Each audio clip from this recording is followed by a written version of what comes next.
Pasta সিদ্ধ করে রেখেছি, এখন এটা রান্না করব। আর এটা চিকেন দিয়ে রান্না করব। তো এখানে আমি কিছু মুরগির হাড় ছাড়া মাংস নিয়ে নিয়েছি।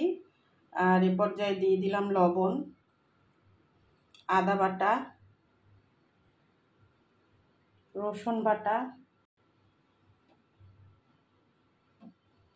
মরিচের গুঁড়া, জিরার গুঁড়া,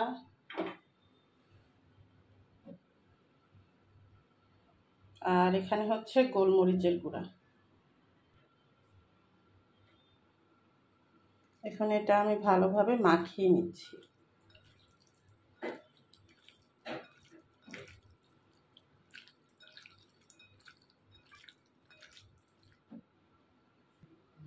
চিকেনটা আমি মশলা মাখিয়ে রেখেছি, আমি এখনই রান্না করব। আপনারা চাইলে মাংসটা রেস্টে রেখে কিছুক্ষণ পর রান্না করতে পারেন। তো আমি চুলাতে প্যান বসিয়ে তারপরে রান্নার তেল দিয়ে দিলাম পরিমাণ মতো।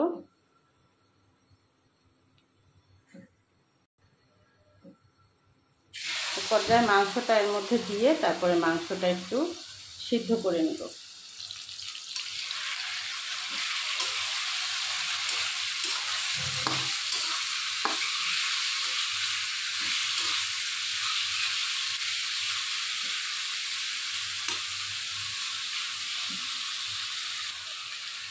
5 মিনিটের জন্য ঢেকে দিচ্ছি।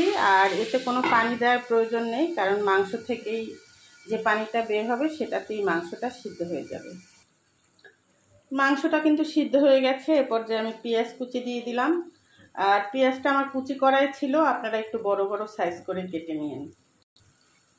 রসুন দিয়ে দিলাম।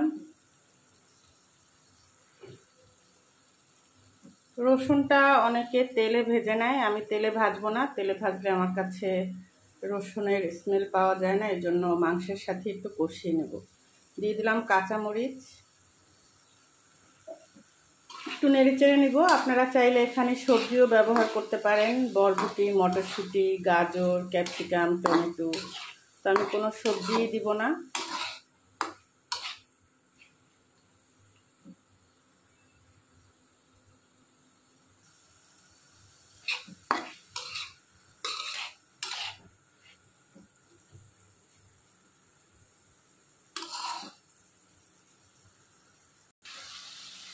আমি এ পর্যায়ে একটু টমেটো সস দিয়ে দিলাম, সয়া সস। আর টমেটো সসটাও আপনারা দিতে পারেন, তবে আমি এখন দিব না, কারণ এটা রান্না হলে সস দিয়েই খাওয়া হবে, এই জন্য সসটা দিচ্ছি না। আমি সামান্য টেস্টিং সল্ট দিয়ে দিলাম, এটা একেবারেই অপশনাল, আপনাদের ভালো লাগলে দিবেন, না দিলেও চলবে। তো আবার একটু নেড়ে চেড়ে তারপরে পাস্তাটা এর মধ্যে দিয়ে দেব। আর এই পর্যায়ে আমি চিলি ফ্লেক্স দিয়ে দিচ্ছি, ঝালটা আপনারা আপনাদের পছন্দ মতো দিবেন, তবে আমি একটু স্পাইসি করবো, এই জন্য ঝালটা বেশি দিলাম।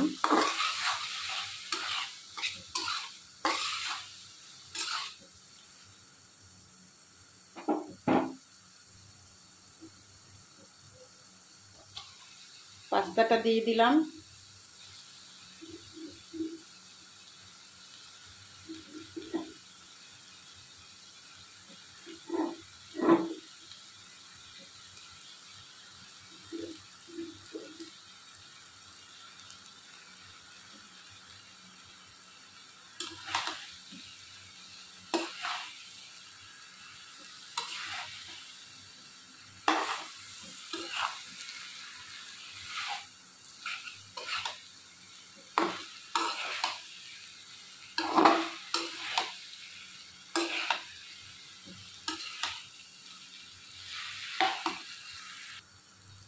তো পাস্তাটা কিন্তু আমার রেডি হয়ে গেছে, আর খেতে কিন্তু ভীষণ মজা হয়েছে।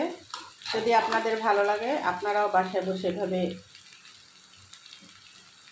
পাস্তা তৈরি করে বাচ্চার টিফিনে বা নিজেদের বিকেলের নাস্তায় খেতে পারেন। সবাই ভালো থাকেন, সুস্থ থাকেন। আল্লাহ হাফেজ।